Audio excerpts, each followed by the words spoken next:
Hi good morning. காலையிலே பரபரப்பாக வேலை பார்த்துட்டு இருக்கும்போது தான் ஸ்கூல்லேருந்து மெசேஜ் வருது, இன்றைக்கி ஸ்கூல் லீவு மழைங்கிறனால அப்படின்னு. ஸ்கூல்லேருந்து மெசேஜ் வந்ததான் உடனே மழை நின்று போச்சு.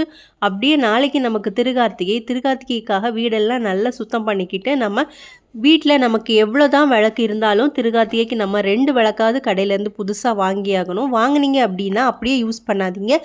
எண்ணெய் எல்லாம் சொட்டு சொட்டாக கீழே வடிஞ்சிரும். அதை ஒரு நாள் ஃபுல்லாக இந்த மாதிரி தண்ணியில் போட்டு வச்சுட்டு நெக்ஸ்ட் டே அதை எடுத்து நம்ம வெயிலில் ட்ரை பண்ணிவிட்டு அதுக்கப்புறமா யூஸ் பண்ணுங்கள். இன்னொரு டிப் என்ன அப்படின்னா, நம்ம விளக்கு ஏற்றதுக்கு முன்னாடி விளக்குக்கு பின்னாடி நம்ம நெயில் பாலிஷை அடித்து வச்சுட்டு அதுக்கப்புறம் யூஸ் பண்ணோன்னா விளக்குலேருந்து எண்ணெய் எதுவுமே சொட்டாது. ரொம்ப நல்லாயிருக்கும். யூஸ் பண்ணிவிட்டு எப்படி இருந்துன்னு சொல்லுங்கள்.